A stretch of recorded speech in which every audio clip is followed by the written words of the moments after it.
Hello and welcome back to Where Are All My Friends? I'm your host, Andrew Cram. This episode is with Neal Donnelly, who is the brand marketing manager at Young and Reckless, which is a clothing brand.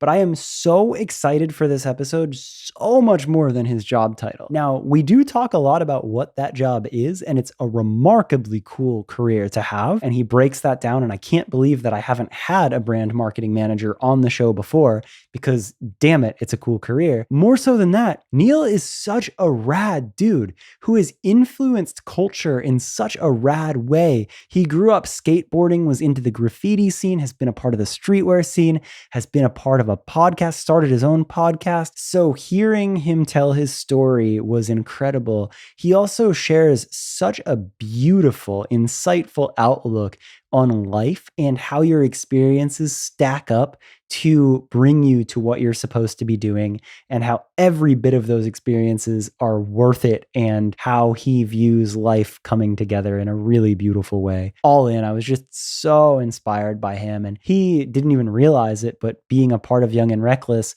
I had watched that brand and watched Drama do a lot of really cool things and referenced those. And we talk about those in the podcast and hear his perspective. So for me, as a fan of what they were doing, you kind of see this perspective of me learning in real time. So just an incredible episode. Really proud of and stoked on this one. So I really hope you enjoy it as well. And with that said, I have podcast news. This is the first ever Where Are All My Friends where we have a freaking sponsor. We did it. The podcast has grown. We're here. And I can say this with so much excitement that this podcast is brought to you by Manscaped. And that's so crazy. The podcast has grown enough to do that. Thank you for listening. And now let me freaking tell you about this because I'm hyped. Nice. Where are all my friends? Neal Donnelly, Max Wild, Max Power. No, I need to stop. It's Neal Donnelly. We're here. And we're here. Thank you for being here. I'm glad to be here. I'm excited for this episode. I'm really excited for this one. Good. I have that. I think that as like the podcast host, you kind of have to say that, right? Like you wouldn't be like, I'm medium excited for this. Yeah, it would be kind of a bummer. It would start the podcast off on a little bit of a sour note. It would be not the vibe. But every now and then, I wonder if listeners can tell, because like right now, I'm fucking excited. Like I like that. I know bits of your career, but not all of it. Sure. And you've been around moments in culture and things that have inspired me.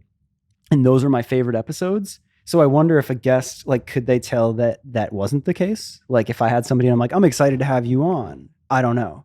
But this one is like I'm fucking excited. I'm glad to hear that. Yeah. It's genuine. It's really there. I hope it makes the episode better. Yeah, I hope so too. And the banter ahead of time, we're both Simpsons people. I don't know. I think there's going to be a lot of wait, what moments, which I really like. There's a lot of crossover whenever you do something for a long period of time, especially if you put yourself into an industry. Yeah. There's just bound to be crossover. Yeah. And ideas and things you're interested in, people you know, places you've been. But it's interesting for me because I came from the industry of music and now I'm more in like creative agency and like it's all close. Does it really feel different? Well, no. Yeah. But it's interesting because now I'm meeting the people that I respected the most. Where in music, it was like, oh, cool, great to meet you. And not that I was like trying to like social climb or anything like that, but just naturally I've now gravitated towards more people where I'm like, oh my God, tell me everything about this. Yeah. Whereas music was just like, oh, whatever. So it's interesting how that ties together and there is a lot of crossover. But I wonder how far apart those worlds really are. Yeah, I think especially living in LA, it's a pretty small place. And then fashion, entertainment, music, it's all kind of the same thing now with the internet. Yeah. Everybody's kind of a content creator in some shape or form, and it's just a different platform and the content of your creation is different, but everyone's just making social content to try to sell some sort of product at the end of the day, right? Like an album and it's not like you go to the record store and buy records or you go to a clothing store and buy clothing. You still do those things too, but you're just on the internet and you're in the mall all day. You're just at the mall. Whether you're playing video games and you're in the arcade or you're like out on Tilly's.com buying clothes or you're listening to Spotify, like the computer is just like the mall, the movie theater's there. It's all there. That's not really how it goes. You start someplace and you think you want to do one thing and then you kind of grow and move, but it's like you're moving on a moving landscape too. Cause like you said, like the internet's changing, entertainment's changing, music is changing. Like to be an artist now is totally different than being Elvis. Yeah. Right. Like if you're Elvis, at a certain point back in the day, you had like, there was 10 people that were famous. That was it. And then that kind of changed. And now everybody's kind of famous in a way, sort of. A guest of mine joked about that. He's like, can you imagine the Beatles on TikTok? Like, oh yeah. No way, dude. What? Yeah. There's no one that will ever be as famous as Michael Jackson. Right. There's no one that will ever be as famous as the Beatles again. Like even these huge stars, Adele and you know, these kind of mega monster maybe like stars. The Weeknd would be close to like what the Michael Jackson is of this day and age. Yeah, but I don't know, man, because when Michael Jackson died, like people in China that don't even speak English were like weeping in the streets for weeks on end. You know what I mean? And like, despite this man's torrid past, like people were just like so heartbroken about this man dying because he was just so big. And now they don't really like make artists that big anymore. Yeah. You know, the mystery has a lot to do with it. Like, you know what everyone's doing, you know what everyone, like their favorite thing to eat at Taco Bell is. And like, you didn't know that kind of stuff about other artists in the past. Yeah, that's so wild. I think that instantly, just in talking to you, like the way you observe culture is so fascinating to me. Like you have a very unique take on like what you take away from these things. It's crazy. What do you mean by that? Well, like, okay, so your observation of no one would be as famous as they are now and how you take away that, or the internet being the mall, like we're viewing the same things, but I'm like, whoa. Sure. Yeah. I just kind of how my brain works. I mean, there'll never be anyone as famous as Michael Jackson. I can't really take credit for that. I don't think that's like a profound you idea. Heard it here first. But I think I've always looked at culture as this kind of enigma that I was interested in understanding, you know? Yeah. It's the stuff that you're interested in. Yeah. I've always been it's culture. Yeah, like I've always been interested in art and like counterculture. Yeah. I don't think there really is counterculture anymore either. Like there's no such thing. Like what's counterculture? I guess counterculture would be not being on the internet. Is that like live, laugh, love? Like, is that the people that are just like at... But I guess like I think everything's counterculture at some point. Cause like what is the most popular type of person to be? Like, there's no real like homogenized normal person. Everyone has their own special interests and they live in certain parts of the internet. Yeah. Yeah. And they have specific friends. Like when we were in high school, I was born in 1988. So when I was in high school, it was like 2002. Yeah. There was only like 10 skateboarders that went to my high school, and skateboarding was pretty popular. Like the X Games existed, the Gravity Games, like it was pretty popular at the time. And there was still only like 10 skateboarders that went to my high school.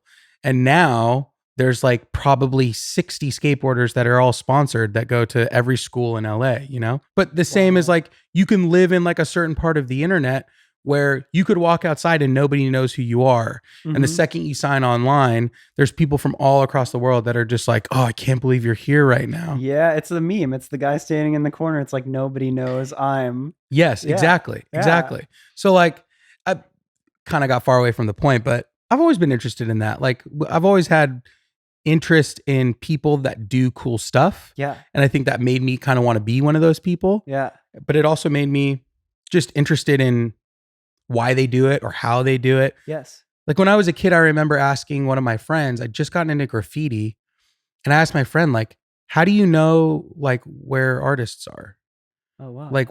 Like what other artists are there? Yeah. This was before the internet. Like especially, what other, like, yeah, that was very counterculture. Like maybe like some independent zines and stuff like that. But like, that's a scene that you have to try to get into. And I just like, I don't know how to do it. You couldn't just like go on Google and be like graffiti and then learn about it. Not at all. And so that mystery was a little bit alluring. And then I've always just wanted to know kind of like what is it that makes these people that I like? Mm-hmm. How do they do that stuff? Because you want to be that person. I want to be liked. I want people to think I'm cool. Yeah. And so it's like, well, how do you do that? Yeah. How did you get into this? How did you? It's like the never-ending older brother effect or older sibling effect. Did you have an older brother? I did. I had a half brother, so he's like much older than I am, and he wasn't like as much like the typical like So he wasn't really like a part of your growth. The older brother effect was not that. Yeah. Me. I'd have little moments of it. Like he's 13 years older than I am. Okay. Different parents. So like half brother. Which at this age is probably feels a little closer than it did when you were correct 13. Like,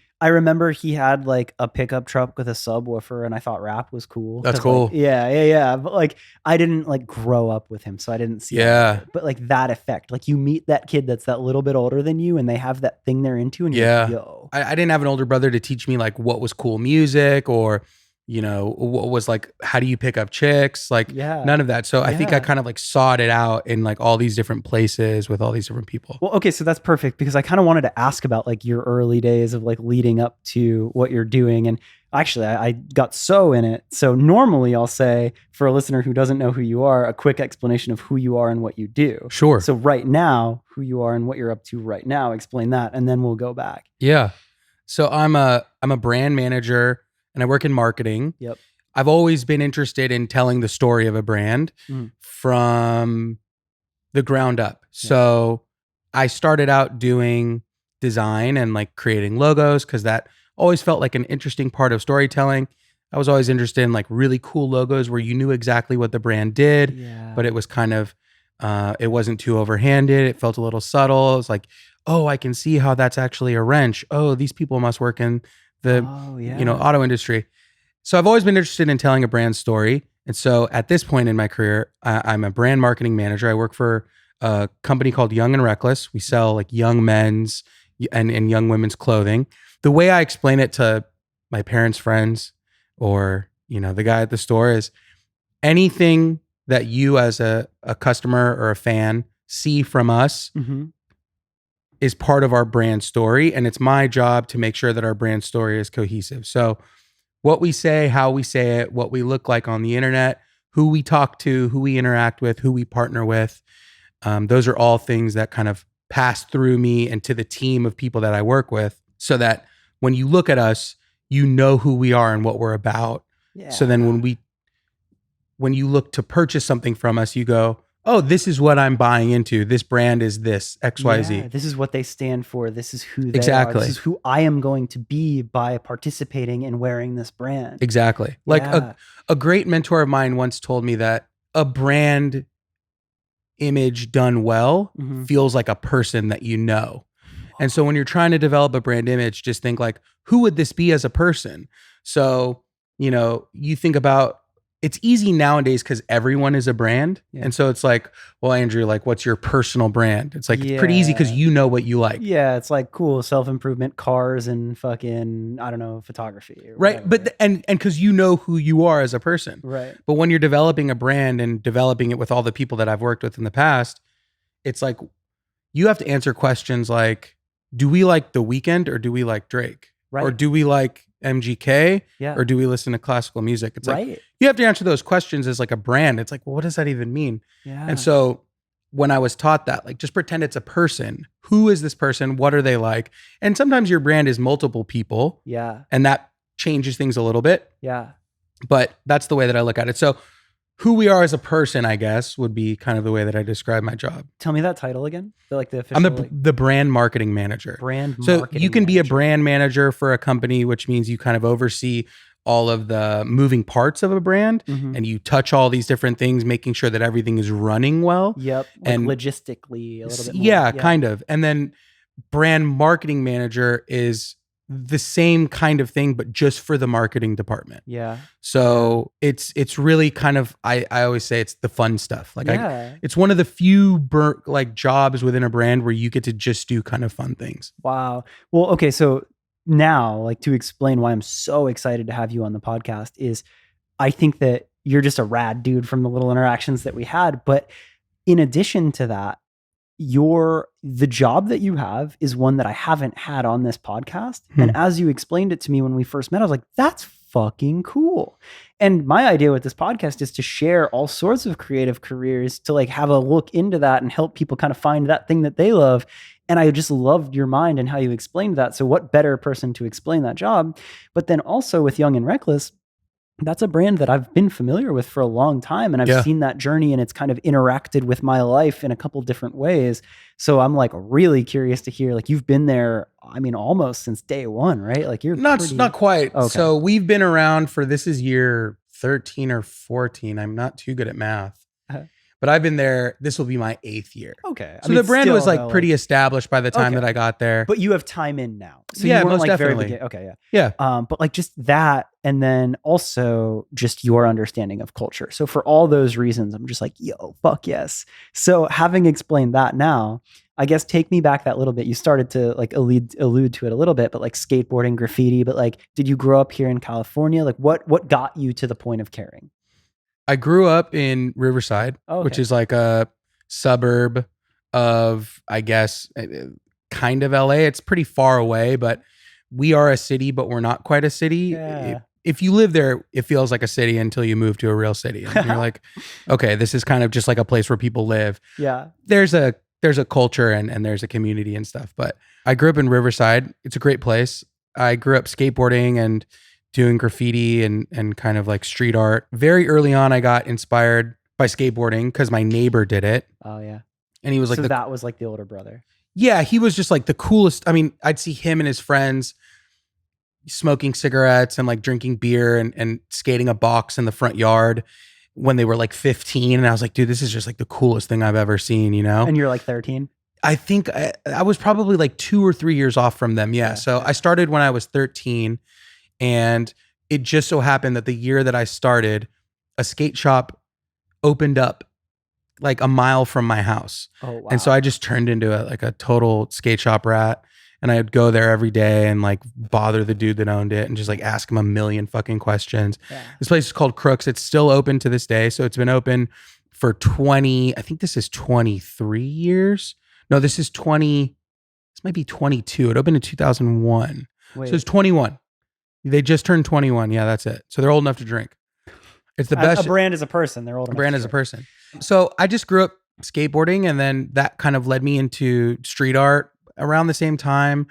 Obey as Shepard Fairey as Obey, the artist, Yeah. was getting really big. Yeah. He hadn't started the clothing brand yet, but he was like the biggest Yeah. street artist from kind of our neck of the world doing this new street art where it was just like icon based, where Yeah. graffiti and is a lot of text and iconography, but he kind of took a branded approach, almost like a business, to what he was doing, where he was just posting the giant everywhere. And the whole idea was like, you weren't supposed to know what it was. You were supposed to seek out what it meant. And I always thought that was really cool. This idea of like creating something that causes people to do something as kind of manipulatively. Yeah, Just but like very strategically. Like Yes. Yeah. So I started doing wheat pasting around Riverside, and that was awesome. And then moved to LA sometime later after kind of growing up and going to high school, and started working in the industry and kind of like made my way to where I am now through a bunch of jobs in between. When you said crooks, like I don't know. I grew up in Florida, so there's a lot of like Southern California culture that I Mhm. saw from early internet and early inspirations, but I'm tying it together now. Mhm. There's no way that that's Crooks and Castles. Is No, it? but I worked for them as well, What the which fuck? is like very odd. Yeah, like so Crooks is a skate shop in Riverside. Okay. 2001, been there forever. And then when I moved to LA, Yeah. a friend of mine was interning at Crooks and Castles, and they needed another retoucher. And I had just learned how to use Photoshop, and he was like, "You're my friend, you're cool. I'll teach you how to do it." And so I got a job working for the e-commerce side of Crooks and Castles, and it's where I learned how to learned all my photography skills, learned all my retouching skills, just like working in a warehouse 8 hours a day as an intern for like 6 months. And then I got a job Holy like right out of shit. there. Wow. Yeah. And what like that, I mean, they were early. The reason that I was thinking that and I was trying to put it together is I remember them as an early, like around the time of the hundreds, like one of the very first cool streetwear brands that was a little bit more mainstream, like on the other side of the country, you'd know of what Crooks and Castles was. Yeah. They were one of the year, first. What era was that you were around that? I started at Crooks and Castles in 2012. maybe Oh, 2011. that's a good time for like early, like, I don't know. I think of like the Tumblr days and like Yeah. discovery of cool shit on the internet was like a really nice moment there. Yeah. That was right when brands started to realize the importance of having e-commerce Yeah. because people weren't using the internet to shop yet. Mm-hmm. And Nate, who's one of my mentors, he went to them and was like, "Hey, I can build you guys a website and like we could start a store." And they were just into it, and it crushed for years, dude, until they closed the doors. Wow. Wow. So like by them being early and embracing it early, like it was a huge blessing. Like they were there Totally. for it. Wow. Because they were riding both sides of the spectrum at the time, which a lot of brands don't do much anymore, which is they were still getting a bunch of orders from big box stores. I can't remember exactly who, but brand or companies like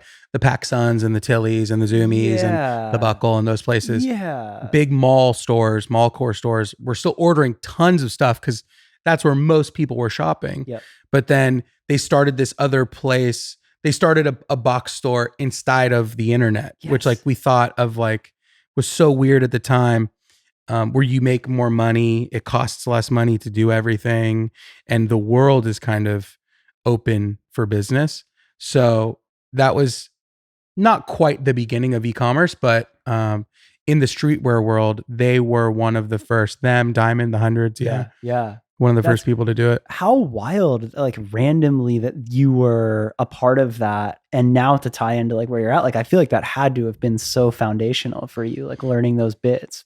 Yeah, I think anywhere you work, if you're trying to stay within the same industry, you will find has been crucial to your development. Like if you're on some sort of, if you have some loose plan, Yeah. everything you learn will kind of stack up to get you where you need to be. Right. Like there's no way that version of you could have gone back and been like, this is going to be the most strategic thing I could do. You're like, oh, sick. Like I'll intern here and learn some Photoshop stuff. Seems good. Yeah, you And never later- know. You can't, you can have a plan, but like, you know, what is that Mike Tyson quote? Like everybody has a plan until they get punched in the face.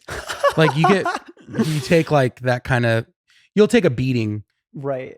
getting to wherever you need to go. That's really funny. I've never heard that. But I Yeah, like it's that so it's much. pretty true, man. You just hope wherever you're at, you're learning something. And that was always my goal from the beginning. And I wanted to start a brand at first. And I was like, well, if I want to be a creative director, I need to know how to do everything, Mm. which I've changed my mind a little bit on that, but it's served me well to this point, and it's who I am at this point. So I started out doing photography and retouching and learning how to use Photoshop. And then I became a designer, and then I became a social media person. And all of those things kind of stacked up. Yeah. They add up to where I'm at right now, so that when things need to be done, I know how to do them, so I can find the right person because I know what that person needs to be. Yeah, you or know how to not get taken advantage of. You Yeah. know what good work is. You know what bad work is. You have. I know how like- long something should take. Yeah. I know how much something should cost.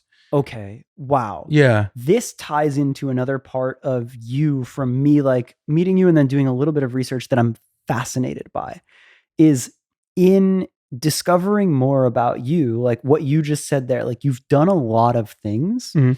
and I've seen some of that. Like like you did a podcast. Yeah. For a second, like you tried a vlog series. Yeah. That was really fucking good. Thanks. The perfect day. felt- Discovering what a perfect day was. Yeah, it felt, looking back on it, I was just trying to rip off Casey Neistat at the Oh, time. I really? was like really into Casey Neistat. Interesting. But for me, and I knew this at the time too, the goal was, how do I learn how to tell a story Yeah. visually? Yeah. Because my job and my interest hinge on me being able to tell a story well. And so it's like, well, what's the cheapest way to learn how to tell a story? Just like get a camera and tell a story about your own life. Oh my God. Because then you don't have to like write a script. You don't have to like get other people involved in it if they don't want to be. And you're already going to go out and live your own life. And I was really interested in vlogs at the time. Yeah. Like watching, this was like the Casey Neistat heyday where he was doing a vlog every single day. And you're like Yeah. watching him as kind of, whether he was purely entertainment or someone that you look toward for advice or this idol that you said like one day I'll be just like him. Yeah. He was kind of like all those things for me at one point. Yeah. Him and all these other vloggers that were doing the same thing. I was like, this is so cool. They're making a living just telling stories about their life. Yep. Seems pretty simple and straightforward. Yeah. I was like, I'll try that. Maybe Wow. that's the thing that I'll enjoy doing the most. And it was really fun. And it taught me a ton about editing and how to tell a story, beginning, middle, and end, Yes. what people are interested in. I saw that. And I guess like the thing that stands out to me about that and what I'm so curious of is maybe I personally relate a lot to what I assume your story is. Sure. But I've always been very like the same thing. Like I wasn't into graffiti, but skateboarding. I Mhm. found skateboarding in cars. And like I was born in 90 and went to school on a little bit of a different time frame. So like similar high school days and all that. So like the internet development and like similar time frame. Found skateboarding early. All the cool kids did it. Didn't really have the older brother, but like it was just the thing. And I loved Yeah. doing it. That kind of got me into music and cars and then photography. Like those things all went into it. And like skate videos showed me rad music. And then I wanted to learn how to film. And throughout all of it, I've been very fulfilled. And it's not like I'm like, one day I'll find my calling, but I tried a lot of things. Like I wasn't the kid that picked up a guitar and played guitar for the rest of his life. I tried so many things. I think that's most people's case. You think? Yeah, like you look at people, like you look at a Billie Eilish, or, you know, I think she's a great example where she found something she really loved and cared about and got good at it over time. Her brother was a part of that journey, so they had bonded already, probably as brother and sister. Yeah. And then she had someone to go on this journey with. And now she's, you know, the biggest star, Yeah. you know, in the stratosphere, and Not as big as Michael Jackson. not as big as Michael Jackson. That's for sure. That's a callback, right? That is a callback, but not really to a good joke or anything, but it's something we talked about. You know. I think those people are lucky, and I think those people are few and far between. Like you don't often find someone that's like, the first thing I tried was like the best thing I'd ever done. I've always idolized those people. I've always thought that that was like the cool path. Like, dude, that'd be damn, great. must be nice. And there are definitely things that if you don't catch early on, it's not going to work out. Yeah. Like there are windows, whether we like to believe it or not, there are windows for success where if you get past a certain window, you're not going pro, man. It's just not going to work. Exactly. You have to come to terms with that skateboarding. Yeah, like, for sure. If you're not killing it by like your late teens. Yeah. I If you're don't not the know. best kid in your friend group, it's probably not going to work out. Yeah. Unless you're one of them and you guys are all incredible, then maybe it will. But I think I learned that really early on. I was not good at skateboarding. Right. I was loved it very with all fun. my heart. Yeah. And it changed me. I worked at the shop for years. It is part of who I am. But at some point I was like, I want to still do this, but I can't go skate with all my friends anymore because they're so good. We go to like a 13 stair. Like, what the fuck am I going to do? It's like, I'm already sitting here. So I picked up a camera and I was like, all right, I'll just start taking photos of everybody. Oh, wow. And then that was the way to kind of stay in the loop. And it was like, it made sense creatively. I was good at it, you know, after some time of getting to work it. Yeah. And should happen with a lot of stuff. If you know you're in the right place, maybe you aren't the best XYZ, but you'd be way better at something else. Yeah.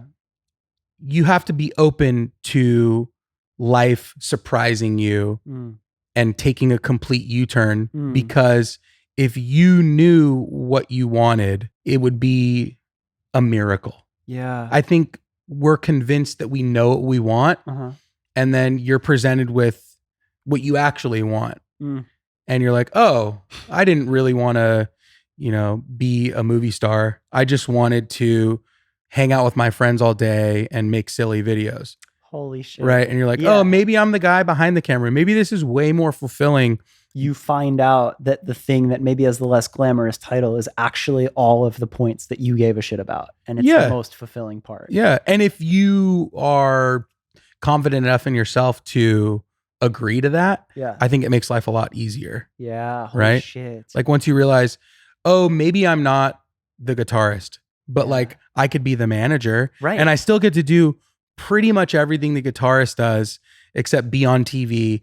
And I probably make more money, and I don't have to, you know, perform, which I'm not good at anyways. Right. And I still get to hang out with my friends and go on tour and tell girls that I'm a cool guy and like all that kind of stuff. Yeah, like you find like you hanging out with your friends skateboarding, like you still have the same camaraderie, you're still talking about the same things, you're still paying attention to the same culture, and you're still skating, but like maybe you're not the one that's fucking doing the trick in the photo. Yeah, and I or think whatever. people are afraid of becoming who they actually want to be Yeah. because they're worried that other people will shame them for not becoming what they all thought they should be. Whoa. Like I still go to the shop every time I go to Riverside, and everybody knows I'm not going to skate, and nobody cares. Yeah. I'm there. I talk about videos. I still talk shit about everything that's going on in the industry.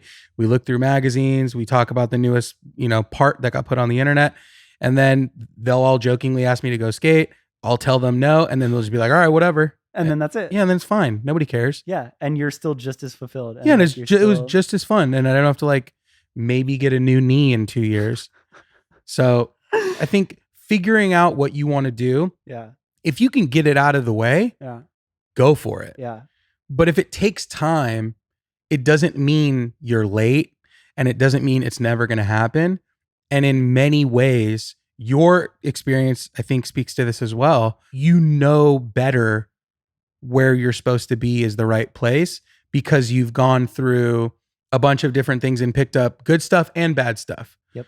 And you've learned more about yourself as you go along. Like you hear stories about child stars. I think part of the reason a child star falls so far from grace, not only because they were kids and their childhood was kind of changed and potentially taken from them, but they didn't know what they wanted to do. Yeah. Like, a lot of child stars are like, yeah, I liked, I was a ham and I liked acting in front of my parents. And so my parents put me in auditions and this and that. And then you hear about like other stars where they do one movie and then they go and become a veterinarian because they were like, I did not like that. That was terrible.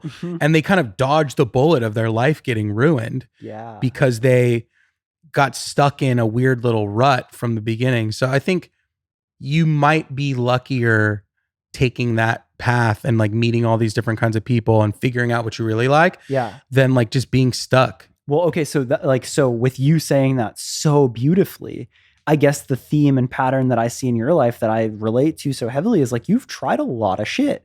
You tried vlogging, you tried a podcast, you've done this, you've skateboarded, you've done graffiti. So like, as your journey has progressed, the way you explain your job and what you do, like, I feel like you're just a wizard at it. Like you have this beautiful understanding of it, but like, are you at a spot now where with all of what you've tried and understood, you've found more of that purpose and a way to express that and be a part of the culture that you care about? Or do you think that you will always continuously be down to try stuff? I think that's kind of just part of who I am. Like I'm interested in a lot of different stuff. Yeah.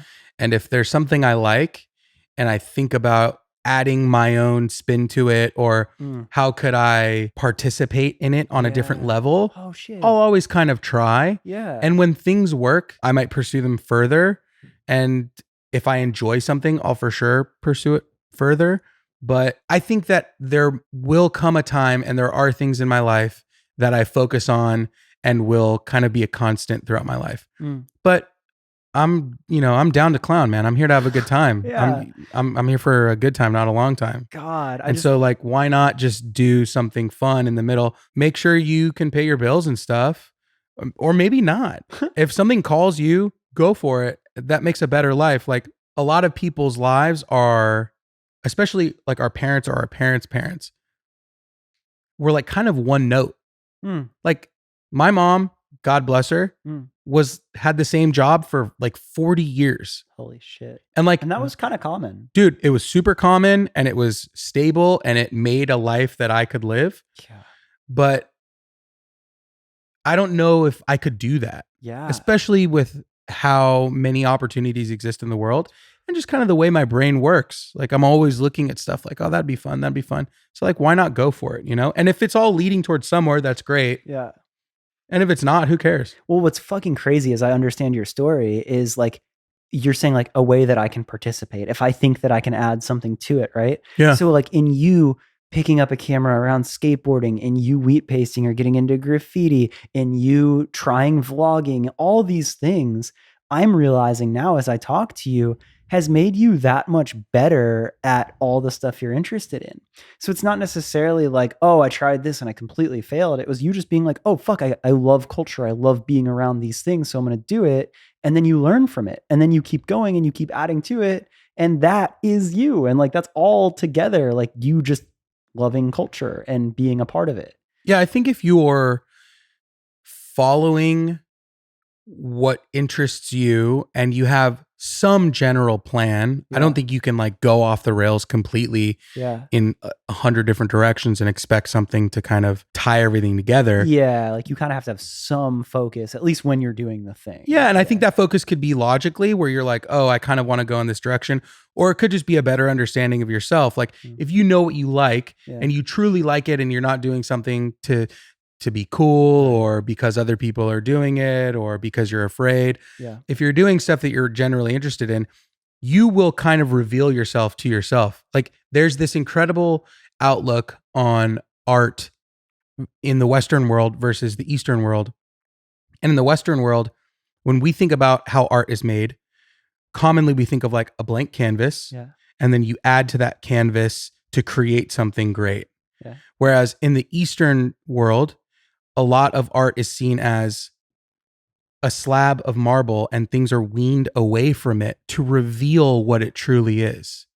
And I think like the older I get, the more I realize finding out what you like is important. But if you're really in tune with yourself, you probably know what you are interested in. Yeah. If you quiet down all of the opinions of other people in relation to what you like, you'll know, hey man, whether it's cool or not, like I'm really into the Great British Bake Off. Like I just really like it. Yeah, yeah. And if you understand that about yourself, a lot of life is just paring away all the stuff you don't really give a shit about.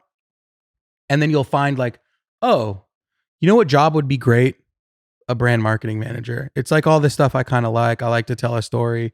I know how to do this. I know how to do that. I don't have to own a brand. I don't have to slug it out with all these other brands that are like trying to make their way. I don't have to keep inventory at my house. I get to work with different people to tell different kinds of stories. I get to meet different people and hear their story and interpret it and help them along the way and telling that story to other people. It's all rad. Yeah, it kind of like shows itself as things go along. Like for you, you were like, maybe I like music. Maybe that's the industry I want to be a part of. And you did it for a while. And then you were like, I've been kind of a part of this other world. Yeah.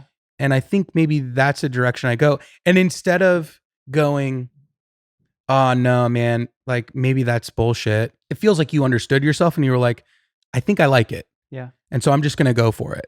And then now you found yourself in the world of podcasting. Well, bro, like, I mean, you nailed that on the head without even knowing. But like, I always said my favorite part of working with music, bands and all, I could never play, but I loved the idea of helping exceptional people do shit that they couldn't do on their own. Yeah. So I was tour managing bands. I'd help them get to the show and get sorted, and they couldn't do that on their own. They hated that. Yeah. And then managing artists and signing artists, like I was helping with the parts that they couldn't do.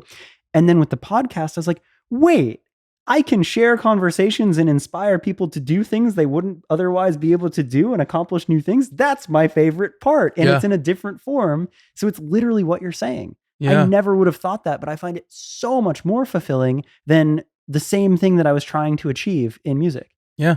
It's fucking crazy. And it just kind of shows you're going in the right direction. Yeah.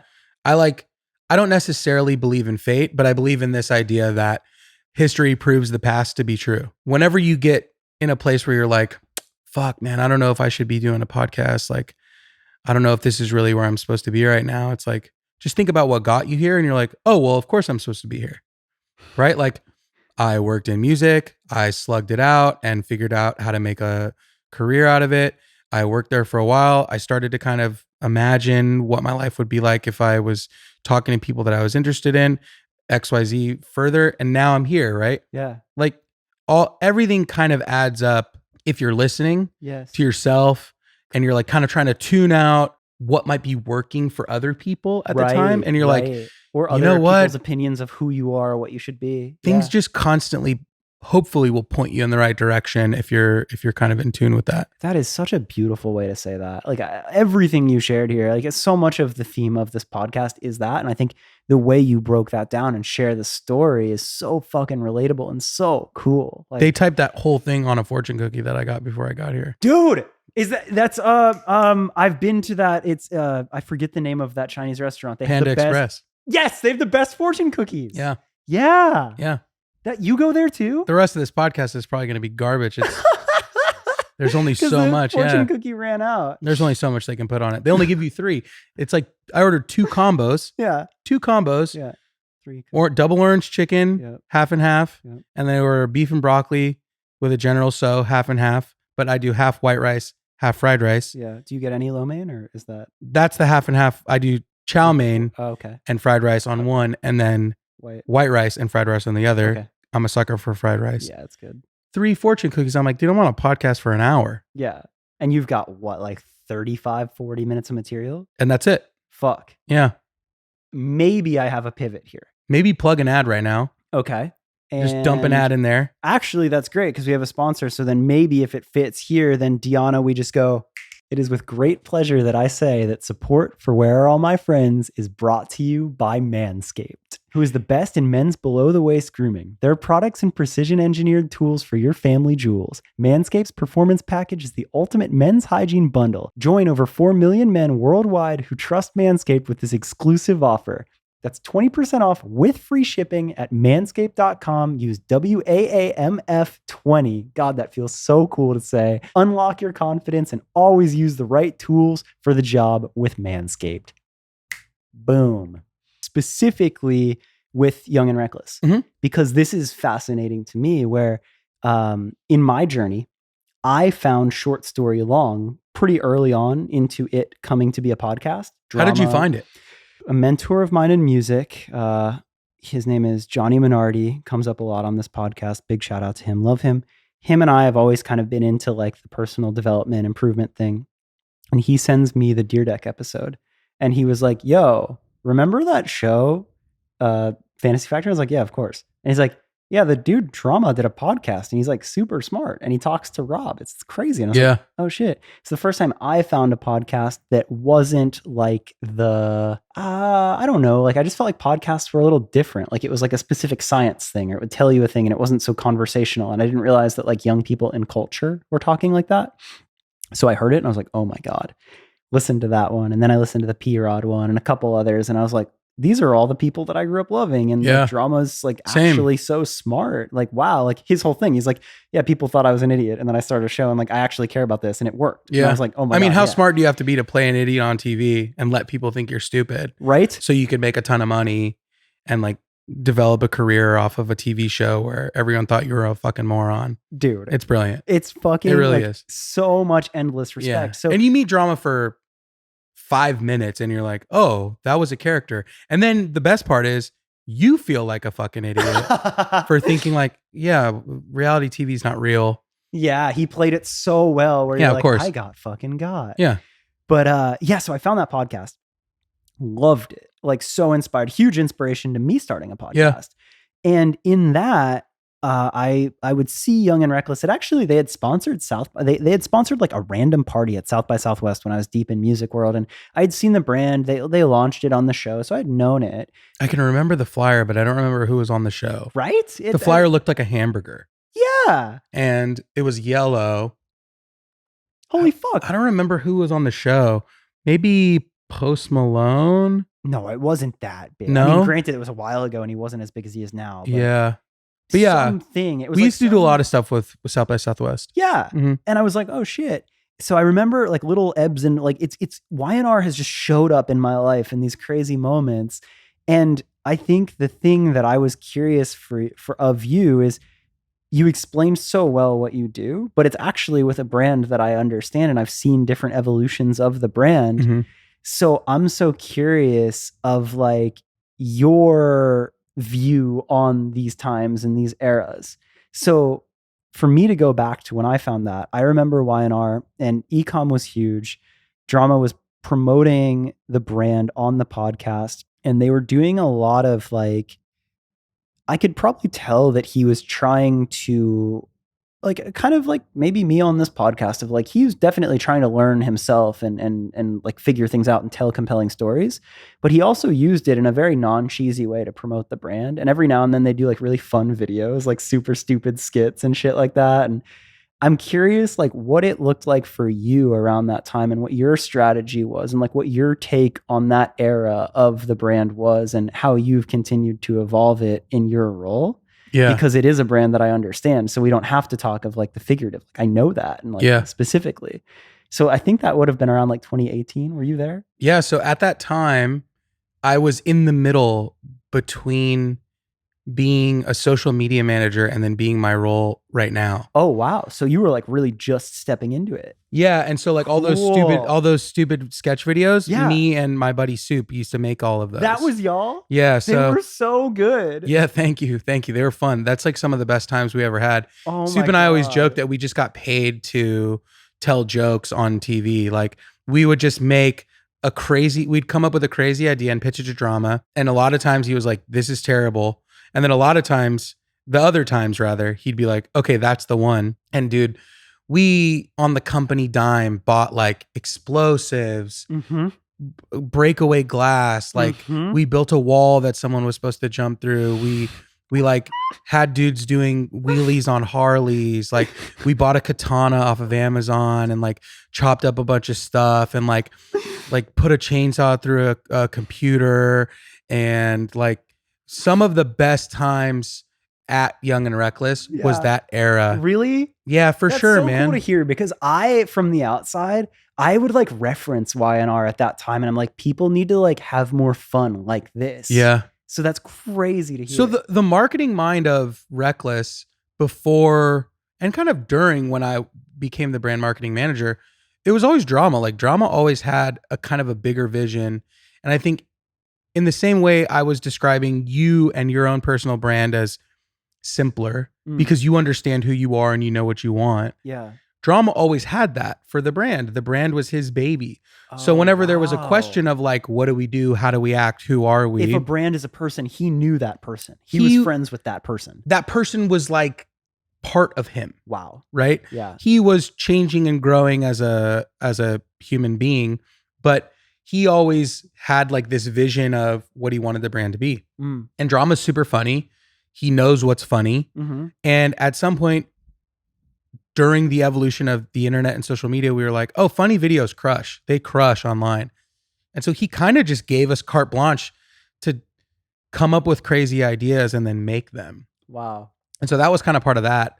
As it relates to the podcast, I think he was growing as a person. The business was growing. The TV show was over. He had changed a lot. Like he was on a TV show for, pardon the math. I'm not sure the real number, but like probably 6 or 7 years. Cause I think Had to have been a while. there was like Big in the 5-ish beginning, seasons and then of Fantasy Factory. And then he was on, I think 1 or 2 seasons of Robin Big. And so he was like a television star for a good part of his life. And then the show ended and he was like, kind of wanted to put that behind him. Doing TV's like really fucking tiresome. The whole world thinks you're an idiot. And so in public, they treat you like you're an idiot. No shit. Not like insultingly, but everyone's his friend. And then they, if there's like some sort of insult on TV, they're going to bring that up and kind of like, cause like we're all in on the joke together. And you're like, yeah, but like I'm a lot. Would you like watch that happen in real time? I never watched anyone like really disrespect him. Yeah. But dude, we'd go to the LA County Fair and like this guy got stopped as much as Bieber, it felt like at a certain point, where it was like we'd go and he was always super cool. He'd always take photos with everyone, but you'd walk 50 yards and it would be a new person like, hey, can I get a picture? No shit. So that was cool. It was like interesting to see that kind of part of the world. But with the podcast, he was changing. He was leaving that kind of behind. He was putting the business in a place where it had sure footing if he was gone. Yeah. And he realized that talking to other people who had done great business things related to this quality of our brand that's always been surrounding dreams and doing more with your life and like chasing these crazy ideas you have. Yeah. And it was also a way for him to tap into people that normally wouldn't be part of our circle. Yeah. To glean information and learn from them. And how was that for you? Like strategically, as you saw that coming in and you saw these people coming in and you saw like a new medium that you could promote the brand. Was that fun for you with like such a good understanding of all things culture and your role as you're stepping into it? Was that like a fun challenge, or am I overhyping it and it was just another small vertical of the business? I don't think it was a small vertical of the business, but it was definitely its own silo. And it was his special project. Got it. That we touched in very minor ways. Like, he pitched the idea of doing a podcast and needed a name. And so like we would all talk about it, and then someone had a great idea. And then it's like, okay, we need a logo. And so like our designer at the time, Soup, the same guy that like did all the funny videos with me, he like designed the logo for the business. Sick. And then he would occasionally take our input on like guests. I'd be like, hey, this dude seems to be kind of traveling in the same circuit. Yeah. Maybe you could get him. So in that way, we kind of all saw it happening, Yeah. but it was never on our list of responsibilities. Got it. It was never like a week over week concern of our business. Like, we were always aware of it going on, but our responsibility was still with fashion and the industry. Interesting. So it was just another like champion in your corner. It was like, oh, cool. We have this other special project that helps with the brand. And you guys were empowered to do the brand, and he was empowered to do the podcast. Yeah. And the goal was always, how do they cross promote each other? Yeah. And so there was a little bit more of like a bleed into each other. I'd say around 2018, 2019, we started doing a couple events where we did like a big event where we had a bunch of speakers. All of it surrounded like self-improvement, self-empowerment, kind of grind mode, hustle mentality stuff. Yeah. You did like the build your empire events and all that. Yeah. Yeah. So that was when I just started in my role that I'm in now. Cool. And so I was producing it. Yeah. Like art directing with all of the designers. Oh, no way. So that cool like desert stage thing. Yeah, that was you fun. Made that? Yeah. No way. Yeah. Like that was one of the first times I'd ever done a live event. No way, dude. That was so good. Yeah, there was a photo booth and everything. Yeah, it was fun, man. It was crazy to think. I can't take all the credit for it. It was me and a team of probably about 4 or 5 of us that put it all together. And it was, by all accounts, an incredible event. It looked great. It was incredible. I went as a fan. That's so cool. Yeah. That's so cool. Yeah. Seemed like everybody had a good time. The amazing. speakers were incredible. It was fun, man. It was really fun. And as a fan, the quality of people you brought out, like I made a point to like talk to people and meet people, and everyone there was so like posy mindset, rad to talk to. Like it was a good audience. Like it was a really special thing. That's cool that you were a part of that. Yeah. And that's one of those things that I add to my list of stuff I've done. Fuck yeah. Not so much to make myself feel good or boost my ego, but as a reminder that like, this is something you could do again. Whoa. And, or like, what did you learn? Like, dude, that event was really, I'd never done anything like it. So it was really hard for me to do. Really? Drama is one of those people where he's like, you're smart, you're capable. This is what needs to be done. I've never done it. Oh, so good luck. Figure it out. Yeah. Like he's like, I don't know how to do this. Yeah. Like not as an asshole, but just being like, yo, no, he's like, I know you got this, but like, you're the guy that get this. Yeah. He's like, if there's anyone here to do it, you're the guy. So good luck. And I'd go to him with, for advice or what do we do? What do we do here? And he had always had a lot to input and was definitely a huge part of that event existing as well. Yeah. But I'd never done anything like it. And so it was really difficult. And so having done it, looking back on it, you're like, oh, you just got to break it down and like try to figure out what works and what doesn't. And I learned a bunch. There was like a bunch of little mini failures in that event too. Oh, for a listener too, it was a live podcast. It was like a day, almost like a music festival of like podcast and guests and talks and topics. Yeah. So it was like all the all-star guests of this podcast with topics and conversations, like an all-day podcast-a-thon. Yeah. But then like specific topics and specific guests and different formats. Yeah, it was like a seminar where there was programming on the hour with different guests speaking to your point, like different parts of their industry or different like brand components So you were basically producing an all-day festival. Like it was a live event. It had a set. It had a backdrop. It had a stage. It had audience. Like you were producing like a full-on live event. Yeah. What were And some of the failures? Because as a spectator, dude, I didn't catch any. oh, that's great to hear, man.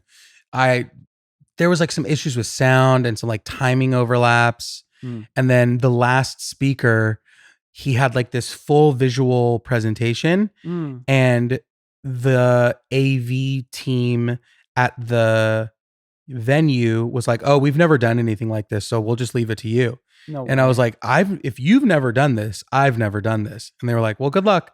And so we tried to do it, and it just kind of like parts of it worked, parts of it didn't.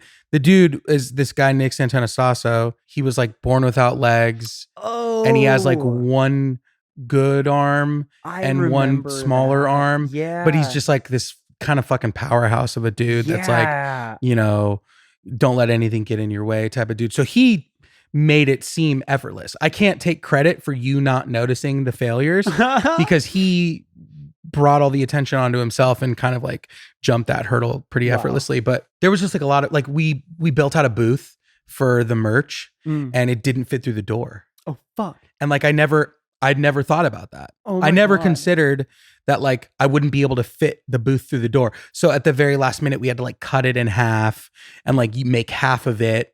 And like, it worked. Nobody. I never would have. Yeah. No, everyone was none the wiser, but that's one of those things I look back and I'm like, all these other things I've done in my life kind of added up to that. Like putting on skateboarding demos, like building installations for art galleries as an artist, being a designer. How do I talk with the design team about what we want this to look like? Like we went back and forth over that kind of stuff. Building out the set, being able to deal with all of these different kinds of people and like everyone's idiosyncrasies and what they need. And, you know, it felt like a culmination of like a lot of those different things, but it's super cool. I don't know if I would ever try to do it again because it was hard and it was something that I don't think I felt too tied to in my soul, in my soul. Right. Like it was like the series of events that you had done in your life led you to be qualified and figure it out. However, it's not like you were a podcast guy. It's not like that was your calling to make that event. You were helping your friend. 100%. Yeah. And it was something that worked and I was grateful that it worked out and glad that I did it and I feel proud of it. Yeah. But holy smokes, man. Yeah. Like I see event planners now and I'm just like, I know I went to a wedding the other week. And it was like, you know, multi-million-dollar wedding, incredible, looked amazing. And I went and talked with the wedding planner and I was like, I know what this took. That's crazy. Like, that's crazy. Yeah, like this you is have crazy. Like a different look in your eye. Yeah, like, dude. Thank you. Yeah, this is crazy. So, but that's the great part about Reckless. Like I've learned how to do so many different types of things. Yeah. That I don't think I would have been able to do in like a corporate environment. Like you work at Apple, you work at Spotify or like one of these bigger places. Your job is your job. Yes. And there's benefits to that where like you don't have to do other people's work. You get to clock out at a certain time and you don't have to worry about it. Yep. But at Reckless, it was like, hey, we're putting on a seminar. Yeah. That's your job now. And I was like, what the fuck are you talking? Yeah, that fits in. Yeah, I'm like, what the fuck are you talking about? Like, that's insane. Yeah. But after all said and done, like it was great. It was a great experience. Yeah, that's so cool. It's really cool to hear it on this side because like this feeling, this is why I was excited. It's like you have been a part of things that have literally impacted my life and been a part of my life. That's so cool, to man. hear the other side of it, I'm just like, holy fuck. And also thank you. Oh yeah. I got paid. Yeah, well, great. Yeah, it was fun. With that, it's funny, as you were saying that, I literally had a call with somebody who listens to the podcast and is aspiring to be a manager, like right before you got here. And I hadn't articulated this and you kind of just said it. And I hadn't articulated this until I said it to her. And I was like, oh, fuck. And it was almost a regret in my life, but I think you embody this so well, is the only regret that I had was as I was doing things in my career, some of them that my heart and soul weren't in, I was doing to check off the to-do list box. So like figure out production, fulfillment, logistics. I don't give a fuck about that. Yes, I can figure it out. Yes, I'm smart and I have these skills and I can get it done. But now the regret that I look back on that I told her, tried to advise her not to do, was I wish that I had embraced everything in the non-standard job, being like, oh, weird, today I'm figuring out how to ship a pallet of this. Oh, weird, today I'm figuring out how to do the branding or the ad buy of this. Like having a non-traditional job where you kind of have to figure everything out.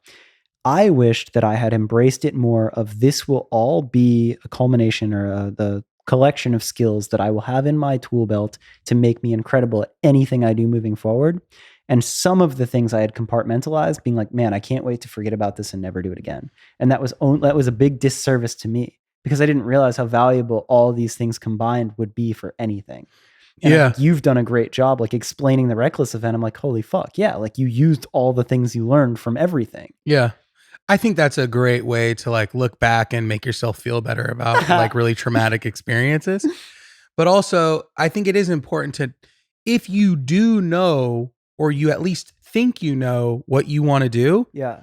then you should consider whether or not something is valuable to you. Yeah. Right? Like if someone tomorrow was like, yo, Andrew, I have like a crazy auto detailing business where we detail, we auto detail exotic cars and we need someone to work. And so it's kind of like a one-man job where you'd have to go wash all these cars and it doesn't really pay good. Yeah. On the surface, you're like, that sounds terrible. Yeah. But like as part of the automotive industry, maybe you would meet someone you would never meet. Right. Or maybe it would just be straight up fucking terrible the whole time. Yep. But like to your point at like Crooks and Castles, like retouching in Photoshop. Did you really know that that would be valuable or not valuable? At the time I did. Because again, at the time, I always assumed that the better I was at everything, the better I would be as a leader. Yeah. Which I carry that mindset as well. Yeah. As best as I can. I think in many ways it's true. But I now no longer believe you have to be good at everything. Like, I think trying to be good at everything is kind of a coping mechanism. Because like you're just like worried that you're not really fit for everything. But I'll say this, like I have a good friend of mine who a couple years ago got a dog and he's like, I need to learn how to like train this dog. And I'm thinking about taking these classes and, I got to get like the belt and, the collars and all this and that. And I was like, nah, man, you should just pay someone to do that. And he was like, well, and I was like, hey man, you don't have to be good at everything. Yeah. Like if being a dog trainer like fills your soul, go for it. But if this is something that's stressing you out and it's bumming you out and you just, all you really want at the end of the day is a trained dog. One singular trained dog. Yeah. Just go be a better videographer and like charge people more money and then pay for it. Dude, that. Drama was always very good at teaching us that. This idea of like having a goal in mind is very important because without it, you don't really know where you're going. Yeah, that's haunted. I don't know. Yeah, it just does that. That was haunted. Yeah, it's but the listener, the speaker just went. I hope they heard that. Yeah, I don't know if it will. It might. Was the candle always on? No. Oh, that's scary, dude. Yeah. I'm a little I should spooked. have warned you. It seems like new construction, but this was actually built in the late 1800s, and it's very haunted. Wow. Yeah. Wow. Have you ever seen a ghost? I've never seen a ghost, but I've experienced supernatural things. Well, should we talk about that right now or should we save that for later? I want the drama lesson, but then I will tell you. Okay, the drama lesson was just have a goal. If you have a goal, it's easier to see what will add up to get to that goal. If you think that just doing something to do it makes you better, that is many times not true. So I didn't just get a job at Crooks and Castles because I thought that's what I had to do. I was like, this is an intro level job where I will get to learn how to do a skill that will get me in an industry that I want to be a part of because one day I want to be a creative director or own a brand. Yes. And although my bigger picture goals changed and I no longer wanted to own a brand or necessarily be a creative director for a brand, that skill still serves where I'm going. Right? Yeah. So there was a goal and it was adding up towards a goal. And even though the goal changed, it still worked out. Yes. But if you're You just got 7 out of 10 of the things you needed. So what? Yeah. I was telling someone this the other day, not to make this whole podcast about drama, but one great thing he was good at was being able to say no to seemingly golden opportunities. Oh, really? So people would come to us for a partnership or some sort of brand deal, or it was a person that wanted to do business with us. And it seemed like it was just like a beautiful thing served up on a platter. Mm. And he would just be like, no. And at the time I was like, I don't understand why you would say no to that. Yeah. And looking back, it's because he had a vision of where things needed to go and what he needed to do with the business that I was not privy to because I didn't need to be. Whoa. Did that drive you crazy, or were you just like, not bad? I was like, dude, I mean, to be honest, and I probably told him to his face, I was like, it just felt like you were being an idiot. Whoa. But it was because I didn't understand our brand voice as well as I do now. I didn't understand that, you know, partnering with this person seems cool because they're cool. Yeah. And I just wanted to like partner with a cool person, but like, right, and not thinking our audiences don't cross over, or they don't actually have a good audience, or they don't have an audience that's tuned to buy things. Yeah. Now, All that again, stuff. no disrespect to him in either side, but now as you tell this story, clearly you learned a lesson from it and being able to say no. But in the moment, do you think that that was you being young and naive, not knowing that? Or do Absolutely. you think that as a leader, he could have done a better job sharing the full vision? I'm curious of that. I think that, especially the position I was in at the time, there's stuff you just don't need to know. Like, why did I need to? And sometimes I would ask him and he would share the reasoning with me. Okay. Right? Yeah, so it wasn't like he was like gatekeeping information. No. Cool. No, but he just wasn't oversharing and like wasting time. No, for a leader, you saying no, that's it. Right. What is like this new phrase we're teaching people, and like no is a complete sentence. For drama, we'd be like, what do you think about this? And he would just be like, no. And we might feel defeated because we just wanted to please our boss. Yeah. And if I went to him afterwards, I was like, I don't understand. And he'd be like, here, listen, this person does this, but they don't do this. Maybe they don't sell on this platform. They want way too much money for what we're trying to do. This is how much things cost. If things cost this much and they want this much money, it just doesn't work out. Sure, they're on TV, but like, does their audience purchase stuff? Like he'd give us those answers. Yeah. So now in hindsight, learning that lesson.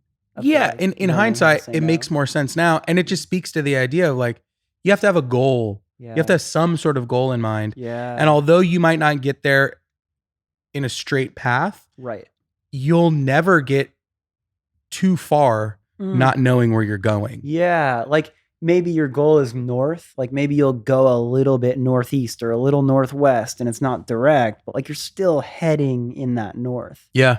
Wow. That's cool. So like along your career, like, yeah, cool. You've had a little bit of a left and a right and a whatever, but like you've still always had that north. Yeah. Like I knew early on that college wasn't for me, that I wanted to do something in arts, fashion, or entertainment. And I wanted to live in LA and like get to do fun stuff with my friends. Yeah. And I ate shit for a while and like maxed out credit cards and ate at 7-Eleven. Yeah. And things started to work out slowly but surely as time went on. If at any point I wasn't sure of those things, I could have just quit and become like, you know, gone back to college and become a nurse or something. But I knew from the beginning, I was like, I want to be here. And I don't know exactly how I'm going to stay here, but my bigger goal is to stay here. Yeah. Is to like be in this world and make fun stuff for a living and make my life work around those ideas. So in that sense, like that's very fulfilling and you've very much accomplished that. Yeah, for sure. That's amazing. Yeah. Fuck. Yeah, I feel very accomplished. I mean, hearing all of this, I'm like, yeah, goddamn right, you should. Like but it's really cool to hear that. Yeah. Because I just like, I love, particularly in your story, that you've so fearlessly tried shit. And, you know, like, cool, you did a podcast or you did a that or a this or that, but like, you are so aware of really where you wanted to end up. And that analogy of art, like you've just chipped away the stuff that isn't it. And it's really showed you in all clarity the thing that it is. And you found a really unique way to have all of that. Yeah, but all of that is hindsight. So at the time, you're like, this is the thing, man.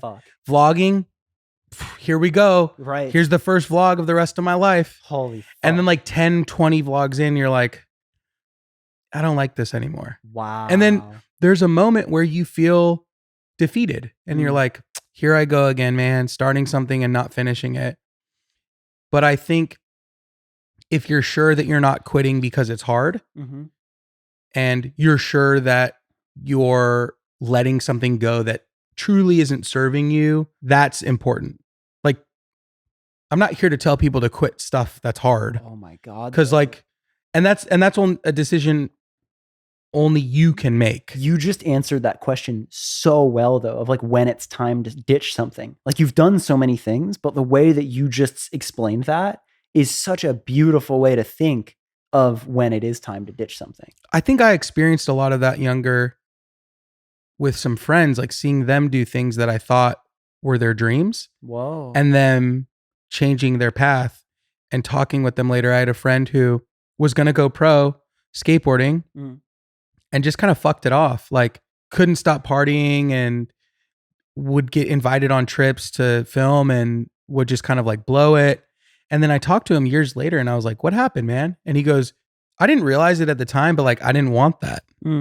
So he's like, not accidentally, but like subconsciously like sabotaging that. Yeah. And I think I wouldn't recommend subconsciously self-sabotaging your life to anyone, but I think you will try things that you think are going to save your life and like change everything. And if you're lucky, you'll realize it's for you, but you could also be lucky to realize it's not for you. As long as you're being honest with yourself. Yeah. As long as you're doing it for the right reasons, as long as you're not quitting because it's hard or like whatever. Yeah. Yeah. But that's why they say that you really have to love what you do. Yeah. Because it's going to suck. It's not going to be fun. Yeah. I'm sure even you have experienced, like, you have friends that live normal lives and have regular families and, you know, may not have moved to LA and they look at your life and they're like, dude, it must be so fun. And like, I'm sure work still sucks sometimes. I'm sure doing this podcast sucks sometimes. Dude, like 3 weeks ago, I was ready to throw in the towel on the Yeah. podcast. It's going to suck. Yeah. So that's why you really do have to like it a lot. Yeah. So you can go, it just sucks, but like, this is still worth it. Yeah. You know, this is still what I really care about. It's what I like to do. And I do think that like, if you know that true north of what you're trying to do, you always do kind of know like the difference between this isn't serving me and I'm not quitting because it's hard versus I actually can't quit right now as hard as it is and as bullshit as it is because it still is the thing. Like, I think you do have that feeling and you kind of know when it's time, right? I think with a lot of things, you know, and there's stuff that I've quit before that I look back on and I go, maybe I'll pick that up again later. Oh, whoa. That's a cool way to look at it. Like, it's not permanent. Like, you don't. Nah, man, you got so much time, dude. Whoa. There's so much time. I've never thought about it like that. Holy shit. Yeah, there's like we said, there's some stuff with a window. Right. Like my basketball career is probably over. Right. And you're probably not going pro skateboarding. Maybe not. Yeah. But dreams of starting a brand or, you know, starting a television show, or maybe you want to travel more, all these things. Everyone's so young nowadays. Like, you could do that. You still got time for that shit. Holy shit. And then to like full circle it, like say you were to decide to start a television show. Now, all of a sudden, like all the funny shit you've done with the Y&R commercials and all the like TikTok bits you've done and all these things is just more ammo. It's just another skill and it's more experience that would make you that much better at the time that you're ready to do it. Yeah. That's fucking sick. Yeah. Damn, I never thought about it like that. Of like, if you stop doing something that you're not fully quitting, you can pick it back up too. Yeah, why not? Yeah. Actually, though. Yeah. Unless there's a reason, and then I don't know, consider it, you know? Right. Yeah. Like maybe don't try to go pro again when you're 40. Yeah. Or like if you're, you know, maybe you, if you want kids, maybe you should get some stuff out of the way first. Sure. Yeah. Yeah. I guess like be real with like some very big, like we all are all going to die and know like timelines of life and things like that, I suppose. I mean, like Casey Neistat wasn't famous until he was like 35 or something. Yeah. Wow. You know, or like you hear all these stories about people that make it later on in life. Like, you've got time as long as you're doing something and you think it's going in the right direction. Like, you know, slug it out, try harder. Don't quit just yet. Yeah. Yeah. Especially if you know you shouldn't. I believe in people's guts. I think you know when something's right, you know when something's wrong. If you don't, you're not listening well enough, and maybe you don't know yourself well enough. That's fucking huge. But you could just always look back on your life and spin it however you need to make yourself feel better for tomorrow. Dude, this was amazing. This was really, really good. That was the Cool. best fortune cookie retelling I have ever heard. You know, That's great. I do my best. And was that like 2/3 fortune cookie, or like how much did you? No, that read was off of? that was all the fortune cookies. Okay. That was like the first before the ad. Okay. And then after the ad break, a lot of that was like stuff I've read on the back of a shampoo bottle, Okay. or like, you know, stuff an old guy said on the bus, stuff like that. But I hope it works. I hope you can clip something out. Great job retelling it. Thank you. Truly have. Thank you. Where can everybody find you if they want more of your fortune cookie knowledge and shampoo bottles? You can find me on the internet. My Instagram is Maximum Wild on Instagram and TikTok. Those are kind of the only social platforms I really use for the time being. I do believe, I don't know how secret it is, but if people are in Los Angeles and into hiking and whatnot, I believe there's a hidden society. I have a secret hike club. Yeah. Every Sunday we go on a hike. You don't know where we're going until the night before. Do you plan that? You're not supposed to tell anyone about it. Like, do you know, like, are you the one that chooses the path? Yeah. Oh, wow. Is that a lot of pressure? How many paths are there? Nah, there's a good amount. Yeah. There's a lot of trails in LA. Okay. Yeah, come on a hike. Yeah, maybe I should. It's fun. Yeah, I've been known to like the outdoors. It's easy, man. It's easy enough. Hiking is kind of just going for a walk, is it not? Dude, what's the difference? Don't get me started on that. You just literally walk up to the top of a mountain and turn around. There's no point. It's just going for a walk. It's right? pointless. Yeah, walking on dirt. I like it. Yeah. But like, I find that funny. When I Feet lived to in dirt, Florida, man. you'd never say go on a hike. You'd just be go for a walk. Maybe it's the elevation. It's probably the Yeah, elevation. I feel like the more vertical it is, how vertical, I don't know. At what point are you climbing? For me, I always say feet to dirt.